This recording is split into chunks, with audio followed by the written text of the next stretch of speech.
Hey guys, what's going on? It's your host, True Detective here.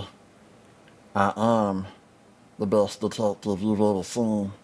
I got a magnifying glass at the thrift store, and Frylock said that if I can solve the mystery of who peed in the sink when the drain catcher is there and left the pee in the sink, that he would promote me to master detective.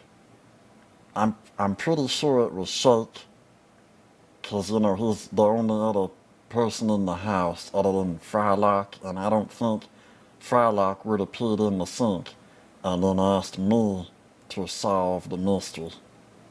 That don't make sense to me. Hey guys, what's going on?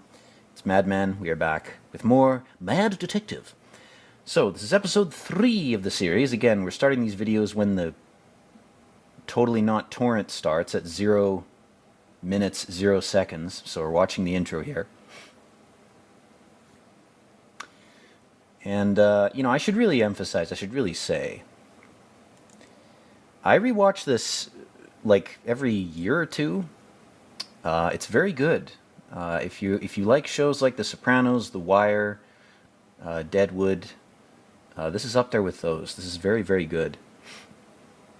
And even the second and third seasons are not terrible. The second season's almost as good as the first. The third season is arguably a lot more bleak than season one. The performances in all of them are about the same. Really, it's just the plot that kind of... I'm not even going to say it's worse. It's just the plot in season 2, there's a lot more, legal intricacies and shit going on. It's a lot more political than season 1, and it's a lot longer. I'm pretty sure it's more than 8 episodes. Maybe I'm wrong. I know season 3 is pretty short, but anyway.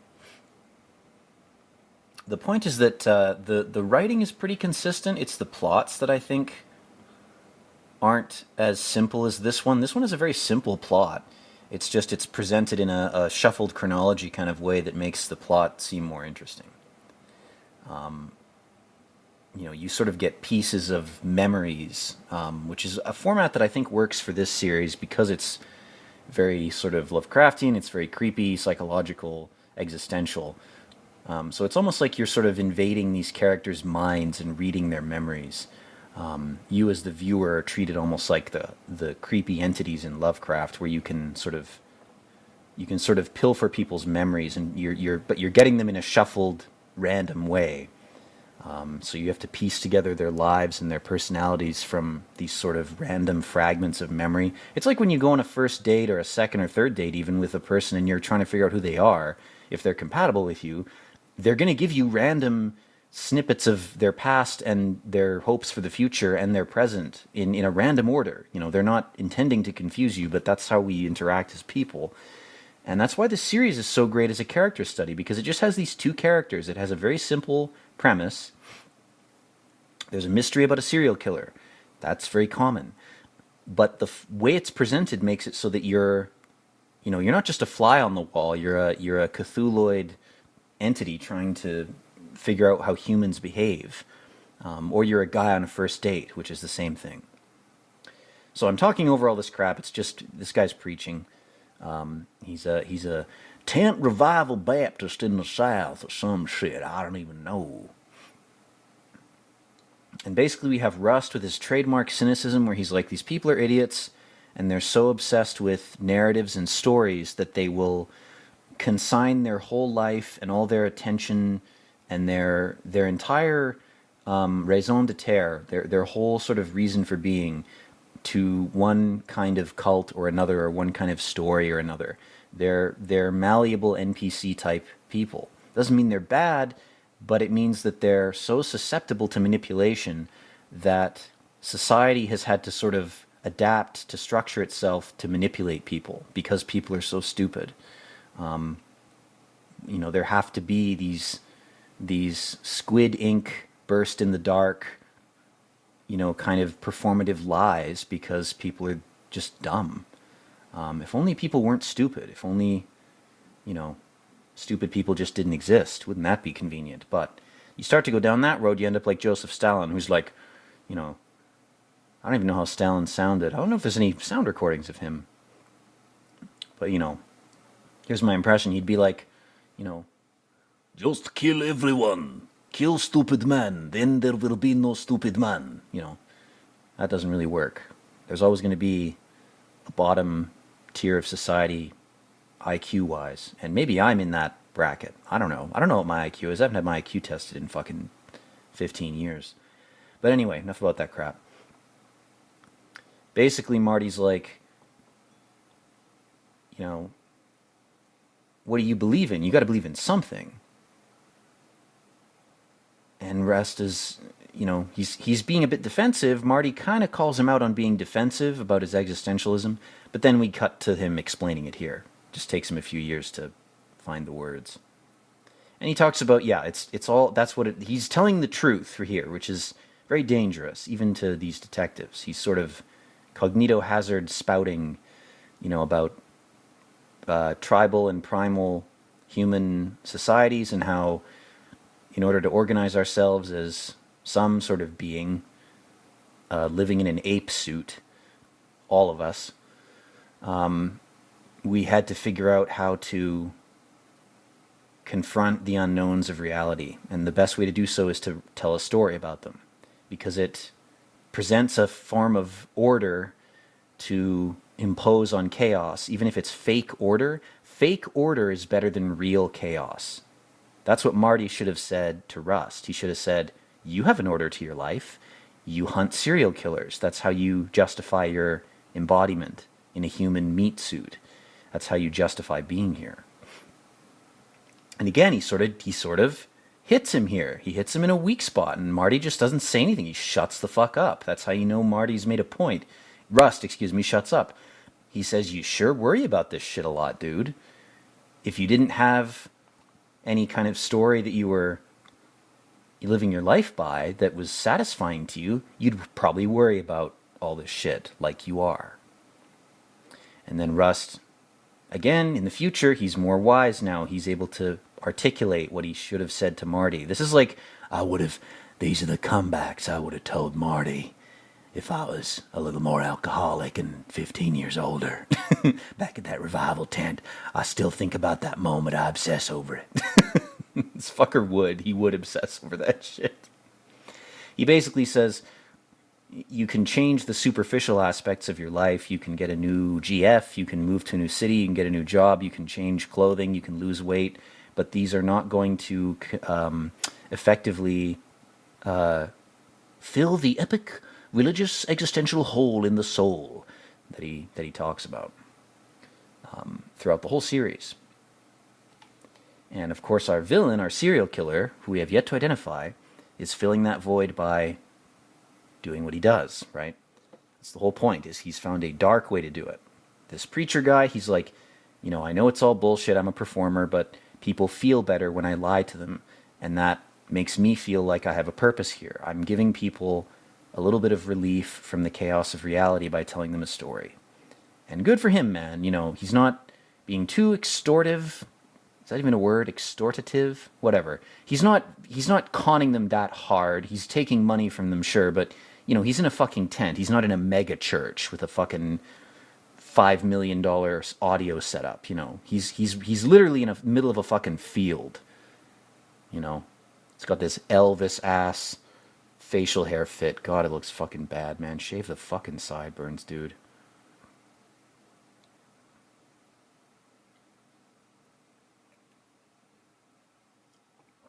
So, of course, in the last episode, they found the creepy mural of the Lilith, ambiguously gendered, antlered demon god painted on the wall. And they're like, do you know anything about this creepy church? Because we looked you up and you were associated with these weird, very small, very creepy, potentially abusive church groups. And so then Marty, of course, in his fashion, because he's more personable than Rust, he's able to talk to these women without seeming like a fucking vampire mummy or skeleton or some shit. Like Rust looks like he just climbed out of his coffin. So, Marty's like, Rust, you gotta tone it the fuck down. The women are gonna run away from you like they have your whole fucking life. So he's asking these women about this creepy guy. And they're like, well, he kind of had like burns on his chin, almost like Cthulhu tentacles on his chin. Almost like a direct reference to Lovecraft.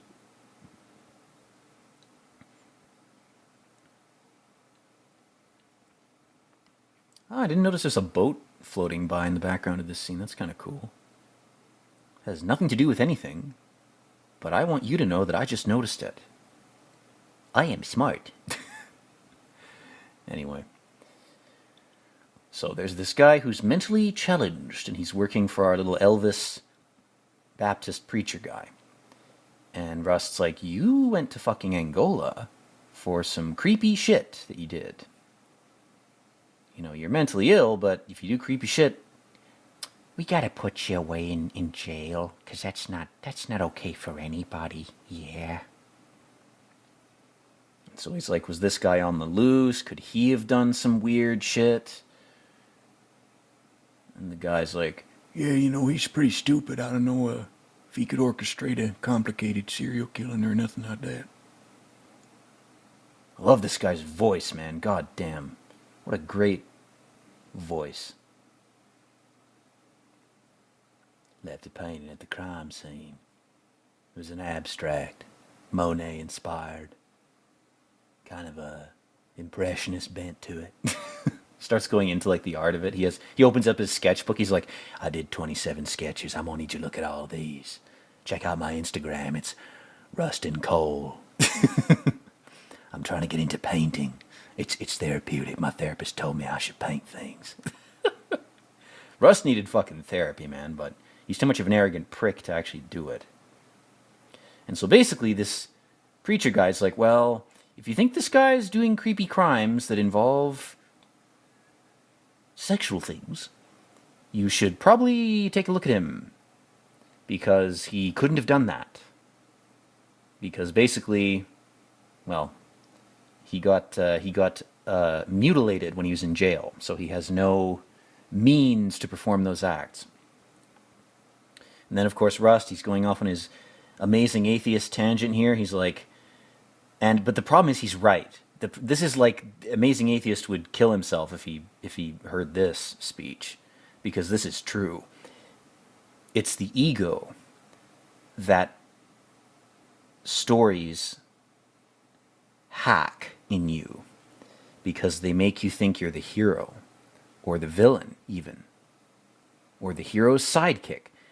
They prompt you or tempt you to put yourself in a character role rather than being you, which is a chaotic mess. The self and you as a person are a random assemblage of experience and genetics. There's no order to it, inherently. What stories do is they lie to you and they say there's an inherent order to your life, and all you have to do is follow the story. The truth is much more grueling. You have to build your own story that only exists in your head, and build your life and improve yourself through habit forming, which is fucking hard, man. It's hard forever. It's not like, oh, it gets easier. No, it's hard consistently. It's the same level of difficulty forever. It's brutal. And the way out of that, the sort of easy out, is to just pretend you're living a story that someone else told you or that you heard somewhere. And that's what Rust points out. He's like, we look up at the sun and think, in a caveman grug kind of sense, at the earliest point in human spiritual evolution, we looked up at the sun and went, well, the sun must exist for us. It exists just for us. It grows food for us. It makes us warm. We are important. We have to think that, or we go nuts and nothing matters, right? You have to have some level of self-worth, some level of ego, some level of pride. But the problem is those things are weaknesses. They open you up to being manipulated by con artists, magicians, liars, storytellers, etc., who just want to extract some form of energy from you, whether it's bushels of food or bushels of coins or cryptocurrency, whatever the fuck it is. That's the human condition. That's the grift. We're all sort of grifting each other constantly. It's very heinous. There's not a lot of ways to get out of it. You really just have to go become like a fucking Hutterite or a Mennonite or some kind of Amish person to really get out of it. And then you're going to be waking up at 4 in the morning and building barns all day. But maybe you'll feel better. Maybe you'll actually be happier. Who knows? Depends on you. Depends on your chaotic self, what your personal loadout is mentally and psychologically, physically, etc., etc.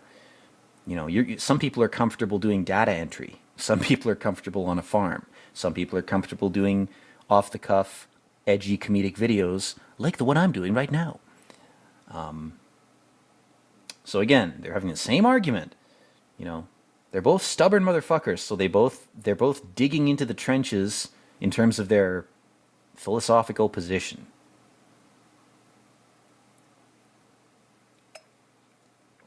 But they have a unifying goal. They have a collective goal that they're trying to do. They have a task, which is to solve the murders. That's what keeps them together. They're both committed to their job. Every time I watch this scene, I'm like, I just want to go to that hot dog place and see how good their hot dogs are. It looks like they're pretty good. There's a lot of fat people there, so that's a good sign that a restaurant's got good food if there's lots of fat people there. Oh, oops, I mean mass positive people. And Marty's like, yeah, I fuck hoes and I get drunk, but I don't do it at home. I'm not a fucking idiot. And he's right. It's another time when he kind of dabs on Rust here, where he's like, yeah, I'm sinful, I'm flawed, so is everybody. I don't judge myself so harshly that I become a fucking emaciated, self-hating loner like you. He's absolutely right. And Rust goes, well, you're just in denial. You should punish yourself harder. You should be an epic. You should LARP as Christ. Definitely LARPing as Christ will make you successful in life. Becoming an emaciated loner and getting drunk alone at night at home and obsessing over sinful serial killers for the rest of your life, that's definitely going to be beneficial to your community. That's definitely the best thing. You know, it's a kind of a philosophical meme, but in order to test if a lifestyle or a way of living or a set of habits is good, you're supposed to do this hypothetical thought exercise and say, if everybody in society behaved that way, would it be good? That's an oversimplification, and it doesn't quite fit. It's an absolutist kind of exercise. But in this case, it makes sense, because if everybody behaved like fucking Rust and Coal in this, our society would suck. I mean, imagine if every able-bodied, virile, young, breeding-age man behaved like Rust. We'd die out in fucking 20 years. You gotta have the Martys of the world for the world to continue to exist, right? That's the problem, is the internet is turning us all into fucking Rust and Coal. We think we're cool, edgy, anti-hero, dark Jesus, Riddick characters. That's fucking pathetic, man. Rust is better than that, though. That's a bit of an oversimplification too, because he does have a job, and he does help people, right? But he fucks his own life up so badly, and he doesn't have to do it. He does it because it's his weakness. That's why this first season is so fucking perfect, because it develops all these characters in a way that lets you see all their flaws. And it shows it to you slowly. It lets you sort of slowly come to terms with what these characters are like. And so again, he's talking to Marty's wife here, and he's kind of autismo, so he doesn't recognize the potential interpretation of this, coming over to fucking Marty's house when he's gone and having a conversation with his wife after doing his own chores for him. Now he's talking to his wife in the kitchen with his muscles out in a fucking muscle shirt, all sweaty from mowing the lawn. It's kind of a bit of an imposition to the guy's house. He's got 2 young daughters. This guy's in full, ape brain, protect my family mode all the time. even his best friend coming over, it's like, bro, what's going on here? You know? And again, his conversation with his wife, that this sort of, the minutiae of it isn't important. It establishes that Marty is friends with her. He's not attracted to her sexually, but he enjoys talking to her in a sort of counseling sense, you know. I've had female friends in my life that I wasn't attracted to at all, but I was really close with them. I was really good friends with them because they're just good at talking. They're good at conversation. And we both sort of help each other by chatting. That's not gay. It's not gay to have female friends. I'm not gay. Shut up. It's my insecurity there. But here we go. Marty's finally like, bro, you stepped over some lines here, and I need to point out to you how fucking autistic you are. And he's like, you can't be that stupid. The connotation of your visit here is it's a little creepy, man. And he's looking at him like, you're just being a child. And Marty's like, no, I'm not, bro. I gotta protect my family even from my best friend. You don't have a family. You lost yours. Have you really forgotten what it's like to be a father? And he has. He's hollowed out. This guy he's thin and hollow. I remember Matthew McConaughey, he was interviewed after this was made, this first season. And some Hollywood journalist was like, how did you lose all the weight? Why did you do? And he was like, it is 90% diet. And he's absolutely right. He's like, I did 20 minutes of cardio a day. That was all I did. It really is just about portion control and not eating fat and sugar and carbs a ton. You'll shed pounds like crazy if you do that. If you're a fat ass and you want to lose weight, that's all you got to do. It's not hard. You get hungry, but if you eat carrots or, salted popcorn or dark chocolate, that'll fill you up. So now we have an epic parenting moment.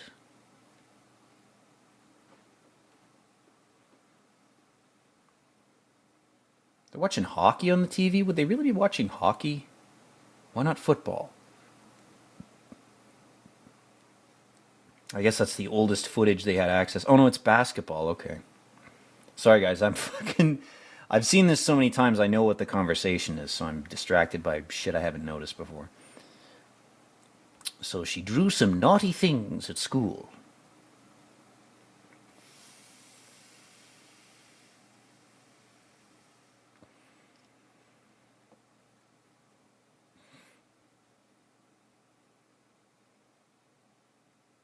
And this is female psychology in a nutshell. It's girls daring other girls to do edgy shit. And that's done in a subtle, indirect way. In this case, it was drawing, like, gross pictures of sexual shit. Like stick figures fucking or something was what was the impetus of this. For guys, it'd be like, I dare you to punch yourself in the balls. Like, that's the male equivalent of that. That's why it's much easier to have male children psychologically, because you can just be like, don't punch yourself in the balls, Joey. If Marty had a kid, I think he would have named him Joey. That's not okay. You're going to damage your testicles. That's the family jewels. You ever seen The Simpsons? Where Homer says family jewels? It's a little creepy, but that's what I'm talking about, okay? You can't be doing that. He's slowly turning into Trump. I fucking do Trump impressions too much, so now all my U.S. sort of New Yorkish sounding people sound like fucking Trump. It's not even the New York accent, it's Texan. What am I fucking doing? Anyway, he throws the thing away, and she misinterprets his gesture as being dismissive, and he's like, no, I'm just tired of looking at it, because it's fucked up for me to think of my own kid as having drawn this. And it's like, welcome to being a parent, man. Your kids are grown up, And here's the point. He goes, how do they know about this yet? And she goes, girls mature faster than boys, you moron. They can get their period at, like, age 11. Guys don't really get mature until, like, a year or two later than that. Girls, it's a little sooner. And Marty's been working too much, of course. The epic cliche of you're working too much and not paying attention to the family. Beep, beep, beep. It's like, bitch, do you enjoy living in a house and eating food? That's why you're able to do this. You couldn't afford to raise the kids if I didn't work, you dumb cunt. God. But he picked a real fucking tiger of a wife. This chick is like the fucking meme from like 5 years ago of tiger moms, if you guys remember that. Like really assertive, sort of masculine type women. Like this guy's got his this is if you get a tomboy GF, right? They turn into this when they hit 35. That's your here's your epic tomboy GF. This is what you're going to have to deal with if you're a guy, if you're a straight guy. You got to deal with this. Okay? She's like, "I'm trying to be your friend." No, you're not. You're grilling the guy. And he's right here. This is him being genuine. He's like, "Look, I'm not like a poet. Like I can't fucking confess my feelings to you." And she's so hard on him, man. I mean, she has some right to be in this. And again, I've watched this a bunch of times. I've bounced back and forth between these two characters in terms of which side to take. And it's like they're both unreasonable in different ways. And that's what I love about this show is it doesn't really pit them against each other as if one of them is more right than the other. They both have sort of equivalent grievances. And they're not total assholes to each other. They try to keep the relationship together, you know? And he's saying, I need sex. He's like, I need relief. I need to come home and just fuck. Because that's how I relieve stress. If he had just told her in female terms, he'd be like, you know when you take a nice bath and you relax? For me, that's fucking. That's what I need to get my job out of my brain. I need to fuck the pain away. You know? And he's like, I haven't been getting that here because you aren't putting out. He's not being blunt, but the subtext of what he's saying is we're not fucking enough for me. And that's not a small thing to admit. He's being kind of brave and honest to even say that, you know? Because how do you not come across as a dick? How do you solve that Hellraiser puzzle? How do you walk that tripwire of razor wire to tell your spouse you're not fucking me enough? Like, that's difficult, man. That's difficult if you've been married for 20 years. It's hard to say that. He's trying to do it. He's being honest. He's trying to explain what he needs. And she's such a stubborn cunt in this scene that she's just angry at him for, I don't know, being dismissive. Again, it's miscommunication. They're interpreting each other's gestures and actions in distorted ways because they're human beings. They're flawed people. They don't quite know each other as well as they think they do. And he's sort of being submissive to her, you know. He's like, will you fuck me if I talk to you? And she goes, actually, yes, I will. Because now I feel like I have power over you. Got this scene where he's bowing to her like he worships her. The subtext of the positioning of the actors is important. He's like a child in her arms here. You know, he's admitted something to her. Now she feels like she's equal to him. She feels like they can fuck. Again, this is just my interpretation of this. I've watched this a bunch of times. Maybe I'm up my own ass. Maybe I'm wrong. But these two characters are really well developed in this series. If you give this series a chance and you keep watching, the psychology of their relationship is very well portrayed. It's very well done. In a lot of ways, it's a lot more interesting than Rust's whole kind of spiritual journey, because that's just a loner, you know, amazing atheist type guy realizing the value of having some sort of spiritual or emotional point to your life. You know, he thinks he can just get by as an edgy criminal hunter, and it's like, well, that's not enough, man. You can't just subsist on hatred of evil. Hatred of evil is a good thing. You need to have that in some form or you're going to become evil. But if that's your only reason for existing, you're just going to be a hateful prick regardless. Like, even if you're only hateful of things that deserve hatred, if that's your only energy you're putting out, you're going to lead a lonely, shitty life, you know. So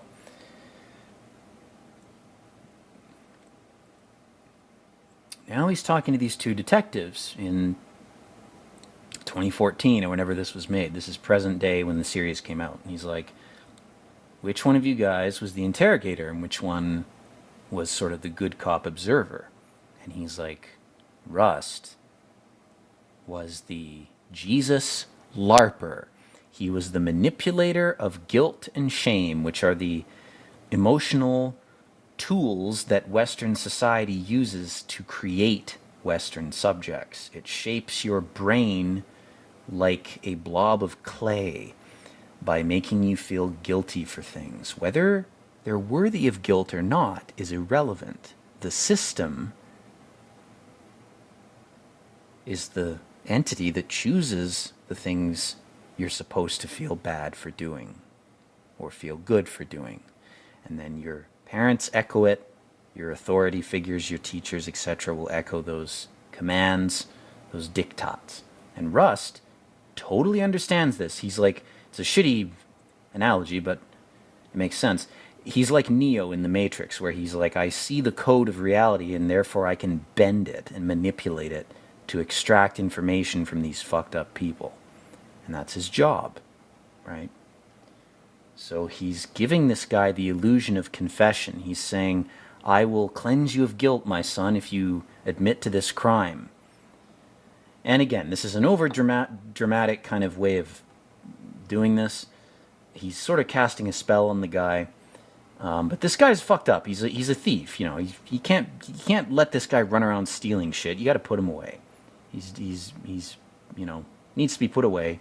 Rust's like, all right, here's the way to get him to confess. You got to appeal to his emotions. And instead of scaring him like some sort of epic 1970s detective drama where it's like, we know you were there and you did the thing. You know, he's not yelling at him.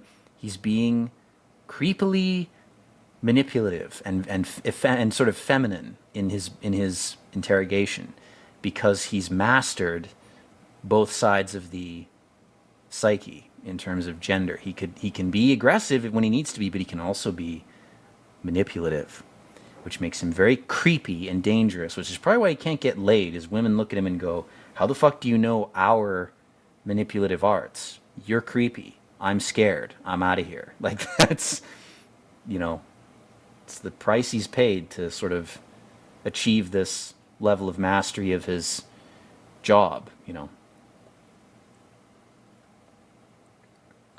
And he's like, you know, you do this long enough, you just look them in the eye, you can see their Egyptian alien eye parasite.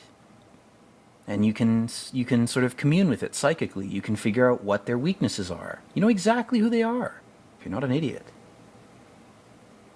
That's all metaphorical, though, guys. None of that's literal or real.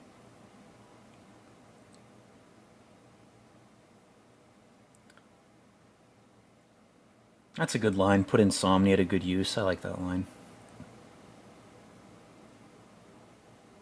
He's got the microfiche. Hell yeah, man. Research Chads unite. Sacrificing personal life for epic research. Very cool. You could smoke inside right next to a bunch of paper files. I love it.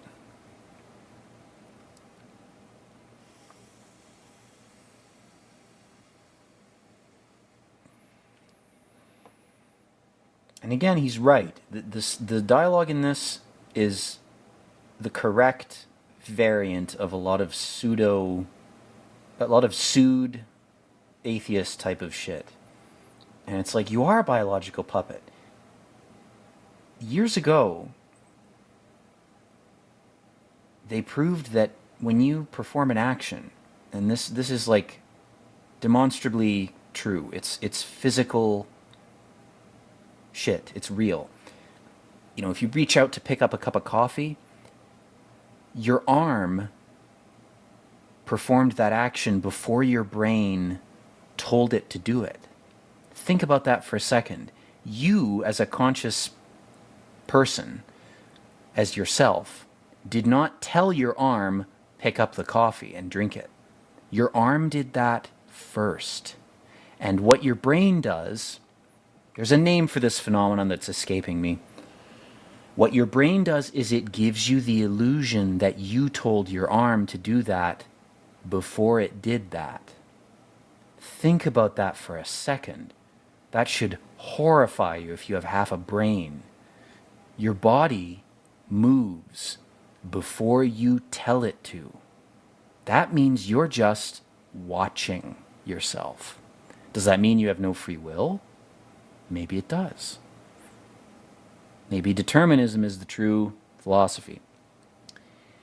Personally, I don't think that's true. I think you have input into how your habits form, but maybe that's an illusion. Maybe it's a necessary one. I wouldn't be talking about this kind of crap if this show did not directly summon this up, because Rust has talked about in the scene prior to this stupid hoedown crap. He was saying, you're a biological puppet of something higher, which might not even be you. Maybe it's God, maybe it's an alien, who the fuck knows what it is? Who cares? So now, anyway, let's rubber band back to the movie here. Marty's fucking yawning. Rust is trying to explain his drug-induced flashbacks, his sort of synesthesia here.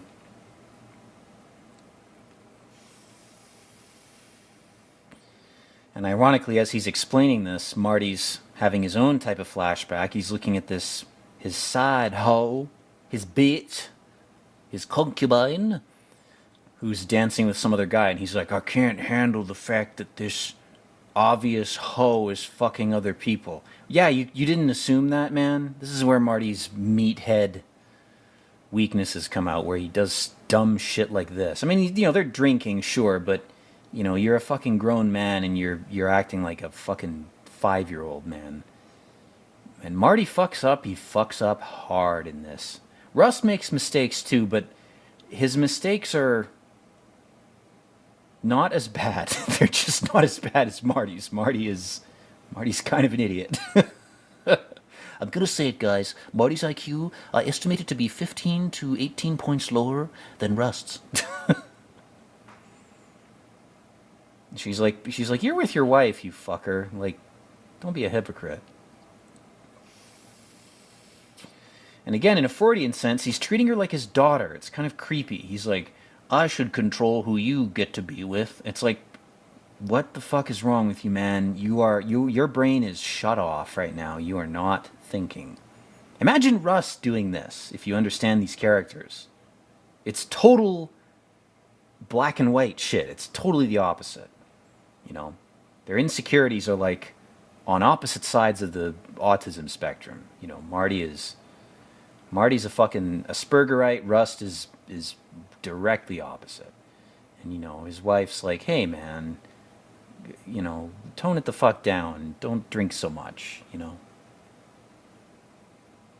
Rust has successfully kept this girl from running away. Good for him. That was his challenge for this scene. Don't scare her off. And Marty and his wife are being so good to this guy, man. They're setting him up with all these women. They're trying to be patient with him. They're trying to help him because he's helped them, He's been a good partner. He told Marty's wife about his previous wife and his daughter who died. That's not a small thing. He opened up to them. He told them some secret shit. And they're like, good on you, man. Like props to you. What'd you do in Paris? Mostly got drunk in front of Notre Dame. Dangerously based. That's what I would have done if I went to Paris. Just stare at Notre Dame. Like, how the fuck did we make this? So beautiful, man.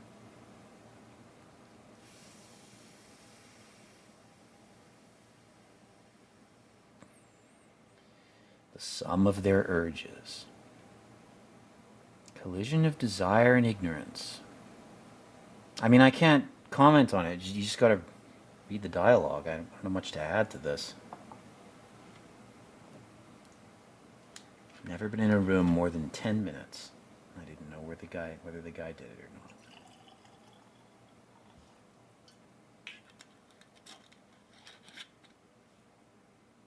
And then Marty, who wasn't, he's got a family, he's got other shit to pay attention to. He's like, I wasn't really following Rust's every move, and also I'm trying to remember shit from 10 years ago. And then they give him this political shit. He's like, why the fuck would I call you guys coons? I'm talking about raccoons. I'm using apostrophe coon. It means a raccoon. What the fuck is wrong with you? Everybody's a drama queen these days. He's right.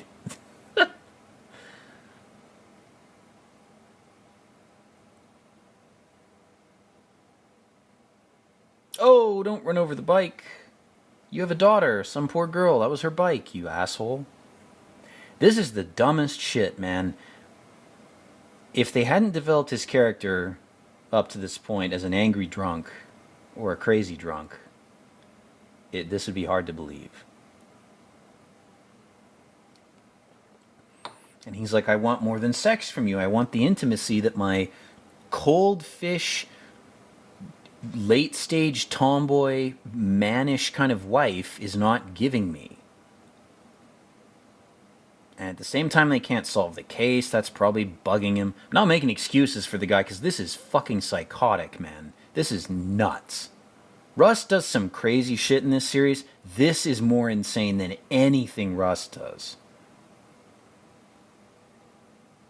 Your face for a condom. That's so fucked, man. This poor guy, man, he's fucking gonna be traumatized after this. He's like, I'm just gonna be gay after this. I'm not even. Women are too much trouble.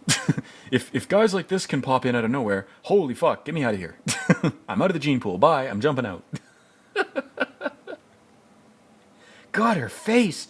She's horrified. You fucking meathead idiot. And then it cuts to me. He's like, boundaries are good. Meanwhile, Rust's like, this is my wall of pedo symbols. I like to stare at it for 6 hours a day. You gotta get into their mind, figure them out. There's an island called St. James. There's rumors floating around. Nothing confirmed, though. Maybe there will be later on, but right now there's only these symbols I drew when I was drunk.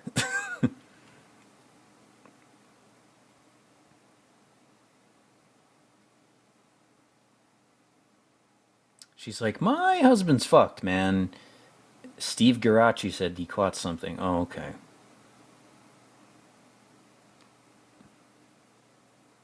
It's like, of course they lie. They're cops protecting their bros. Of course they're gonna lie to a cop's wife. And Rust's being honest here. He's like, bitch, I've been staring at pedo spirals for 2 days. I ain't heard nothing. And also, the problem is he has a bad relationship with the cops, so they're not going to tell him anything. They treat him like a woman. They treat him like a cop's wife. They're like, this guy's out of the loop. He's creepy. He uses feminine, manipulative, indirect competition psychology tactics during his interrogations. He's creepy. We are creeped out by him, so we're not going to tell him anything. And Rust doesn't give a shit. He's like, I just care about catching the killers. I don't care about office politics, male social bullshit. He's like, I don't care. It's boring to me. Props to my Rust chads in the fucking... in the comments. Comment if you are a Rust chad and don't give a shit about socialization if it means you can get good work done. You're as fucked as me. We're all fucked. You have to network and act like American Psycho to get anything done in this world. Good luck being independent. Get eaten up and shot out by the machine. Take my first shit through your sunroof. And Marty's like, this is not the time I want Russ to make a breakthrough, but, you know. And a nice shot of the cops staring at them with suspicion.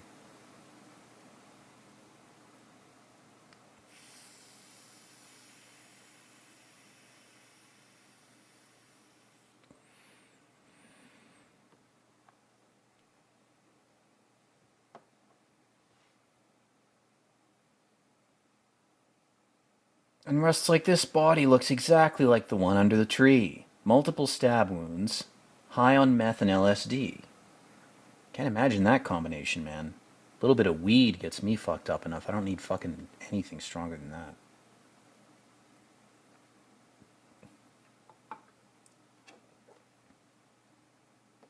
So they're like, this chick's grandfather is there. I'm gonna go talk to him. And fucking Marty's like, I'm too drunk and I just beat up my side bitch's guy that she was trying to fuck. He's like, I'm too hungover for this shit, bro. Meanwhile, their boss is like, what the fuck's wrong with you guys? Rust is being a fucking incel. Marty's being a drunken idiot. Both of you are slacking. You're fucking falling off. I have more sympathy for the police chief the more I watch this show. Imagine having to deal with these two psychos. It's just like, it's like, when did the affirmative action program make us hire autismos? I got an Aspergerite and a guy on the other fucking end of the spectrum, and neither of them are getting any goddamn work done. I'm fixing to throw them into the swamp like the old bog sacrifices of Ireland. Maybe then we get some good weather. His fucking scowl. Oh, God. And McConaughey's great. He's great. So's Harrelson. Harrelson's good, too. The fact that they were both writers on this, too, is really cool. And again, I should mention, Woody Harrelson's father was a career assassin. I don't know if I mentioned that. I think I did. He literally killed people for money. This guy's dad did that. And the two of these two, in real life, have a theory that they are half-brothers. Because Woody Harrelson's dad had some kind of relationship, which may or may not have resulted in the birth of Matthew McConaughey. So very interesting Hollywood sex cult clone kind of type of speculation going on. Who the fuck knows? That's not important. And Rust, he uses this edgy line where he's like, the world needs bad men. Keep the other bad men from the door. He's LARPing as Riddick here. Again, he's LARPing as Dark Christ. He's still a good figure, but he's a little bit evil when he needs to be. Very epic. Again, this series isn't perfect. It's got some corny moments like that, but again, what I love about it so much is that the character development is so tight. You have 8, 58-minute episodes, and you have maybe a set of 3 or 4 characters at most that are like perfectly fleshed out and developed, and the writing is minimally cringe. The filming is good. Set pieces are great. Costumes and cars and everything are accurate to the eras that they're in.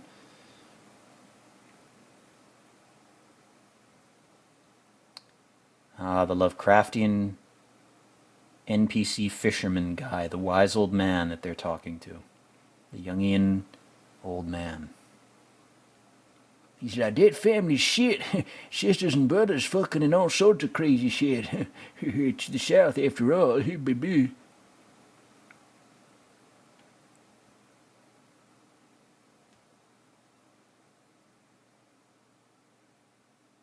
Shrinking every year, and then he mentions cousins. Do you get the implication here?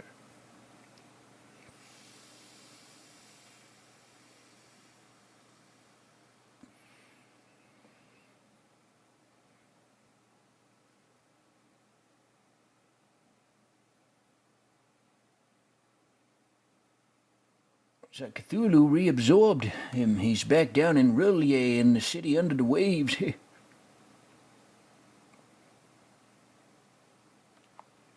2-hour school ride? God damn, that sucks.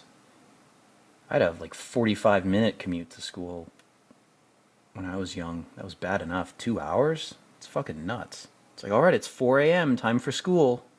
I would have performed way worse. I need to fucking sleep.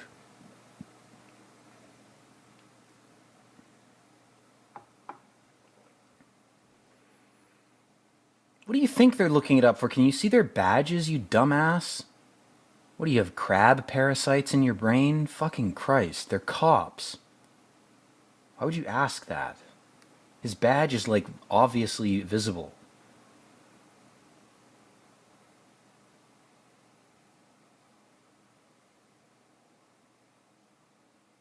So then we cut forward in time. We have Marty being like, the old guy wasn't lying.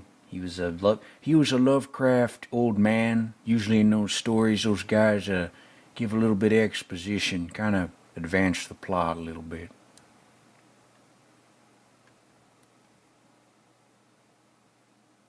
Scene. This is fucked up. If you've ever seen the movie THX 1137,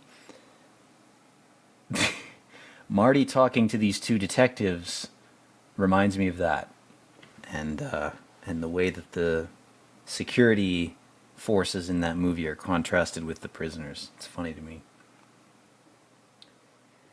Won't get any more specific than that. Those of you who get what I'm saying will get what I'm saying.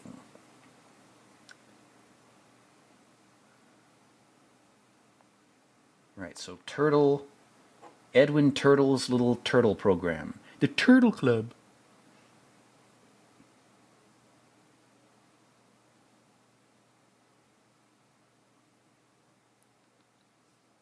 School closed until further notice. God's working out. Oh, okay, so God is... He's on a new loadout. He's pinning T. He's fucking getting swole. Good for God. So Russ is talking to this random gardener. He's like, can you give me anything, man? This case is drying up. Do you work here? What a dumb question. God, some of the dialogue really does sort of fall off. There are certain lines in this that really don't need to be in here. I'm just being picky. Again, when you've watched this like 10 times, you start to notice shit like this.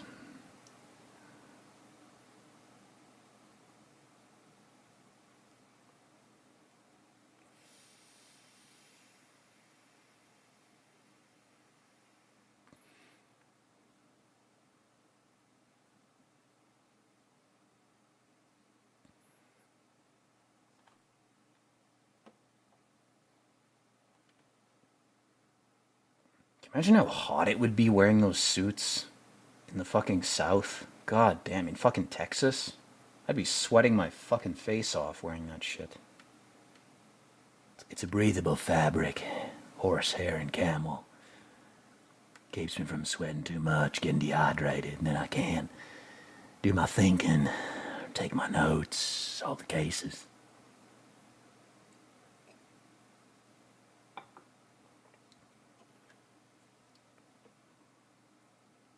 Charlie Lang. Okay, so they're going to go talk to this crackhead now. This is a great scene.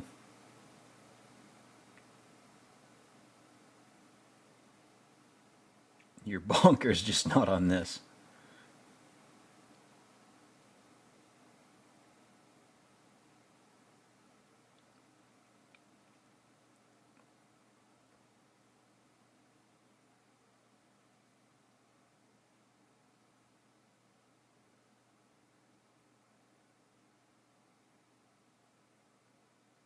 It's like, I thought you were necrophiliac. It's like, not a funny joke, dude.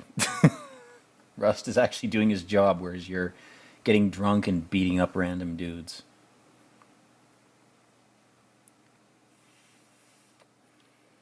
I love how he's making little figurines. I fucking love it. He's so bored trying to reverse interrogate these two detectives. He's like, this is so easy for me. I'm just gonna sculpt little beer can figurines while I talk to you. You guys are so easy to read. I've already read you.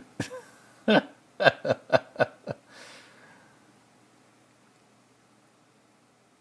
then he's like, there's some badass shit coming up, man. There's a story that we're going to tell you that's not the truth. But it's a story everybody wanted and needed to accept.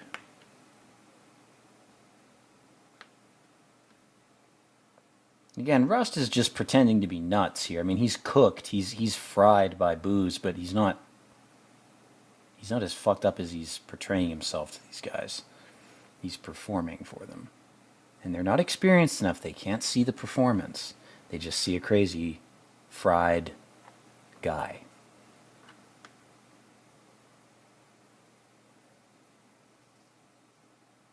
between us for our mutual illusions. Now that cracks the episode in half, cracks the series in half.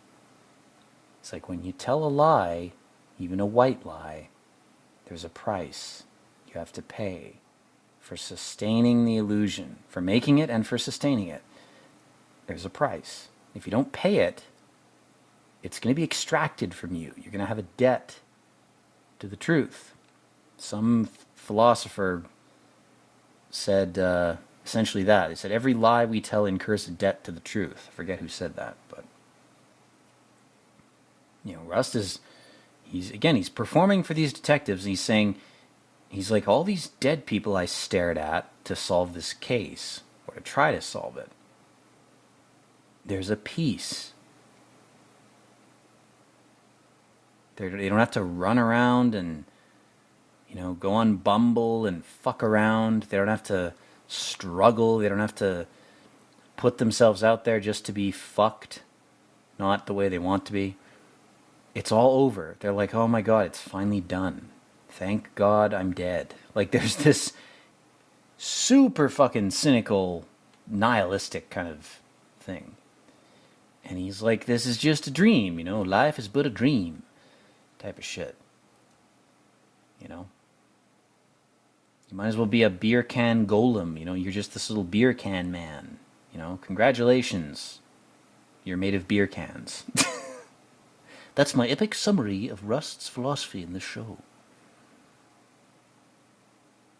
I love how the beer is Lone Star. That's intentional. A wayward star, a lone star, a reclusive consciousness stranded here. This is comical too, the stupid fucking gas mask, man. I mean, they're making meth, so it makes sense, but, it's a bit much. It's a bit goofy. Goof troop. More like meth troop. Anyway, guys, the credits are rolling. I'm going to end a little early here. We have like a minute left, but I'm going to end things. Hope you enjoyed the commentary. I am going to try to do the entire series, and by try, I mean actually do it. I hope you enjoyed things. I'm just now realizing I recorded the show in a tiny window at the upper left of this video, but we're going to keep this recording because I like it. So hopefully YouTube doesn't copyright strike me for trying to upload shit that is copyrighted. Anyway, guys, on that embarrassing note, I hope you're doing well. Take your vitamin D and drink some water and hug a loved one, reconnect with your family if you've been focusing on your work for a while. It's worth it. It's worth keeping in touch with those people. And it's worth liking my videos and subscribing as well. So, anyway, as always, guys, peace out.